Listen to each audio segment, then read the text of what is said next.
Sir ನಮಸ್ಕಾರ. ಈಗ ಹೊಸದಾಗಿ ಒಂದು ರೋ ಹೌಸಸ್ ಒಂದು ಲಾಂಚ್ ಮಾಡಿದ್ದೀವಿ ಸರ್. ಎಲ್ಲಿ ಗೊತ್ತಾ ಸರ್? ಹೊಸಕೋಟೆ ಮೇನ್ ಜಂಕ್ಷನಲ್ಲಿ ಮಾಡಿದ್ದೀವಿ ಸರ್. ಟ್ರಿಪಲ್ ಬೆಡ್ರೂಮ್ ನಿಮಗೆ ರೋ ಹೌಸಸ್ BMRDA ಎ ಖಾತಾ ಪ್ರಾಪರ್ಟೀಸ್ ಸರ್. ಇದು ನಿಮಗೆ ಹಾಲು, ಡೈನಿಂಗ್ ಹಾಲು ಮತ್ತು ಕಿಚನ್ ನೋಡಿ. ಈ ಕಡೆನೂ ಕಾಮನ್ ಬಾತ್ರೂಮ್ ಇದೆ. ಟೈಲ್ಸ್ ಎಲ್ಲ ನಿಮಗೆ ಕ್ಲೀನಾಗಿ ಒಳ್ಳೆ ಬ್ರ್ಯಾಂಡೆಡ್ ಹಾಕಿದ್ದೀರಾ ಸರ್.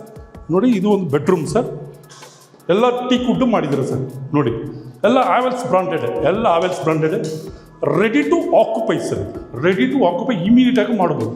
9 ಯೂನಿಟ್ ಮಾಡಿದ್ದೀವಿ ಸರ್. 9 ಯೂನಿಟ್, ಒಂದಲ್ಲ ಎರಡಲ್ಲ, 9 ಯೂನಿಟ್. ಫೆಸಿಲಿಟಿ ಏನಂದರೆ 2 ಕಾರ್ ಪಾರ್ಕಿಂಗ್, EV ಚಾರ್ಜಿಂಗ್ ಇದೆ ಸರ್. ಓನ್ಲಿ 1,40,00,000 ಮಾತ್ರ ಸರ್. 1.4 CR ಮಾತ್ರ ಇಲ್ಲಿ ಪ್ರೈಸ್. ನಂಬರ್ ಕೊಟ್ಟಿದ್ದಾರೆ ನೋಡಿ ಕೆಳಗಡೆ, ಆ ನಂಬರ್ಗೆ ಮಾತಾಡಿ ಸರ್. ನಿಮಗೆ ಅವಾಗ ಗೊತ್ತಾಗುತ್ತೆ. Thank you sir, thank you very much. ಧನ್ಯವಾದಗಳು ಸರ್. Thank you.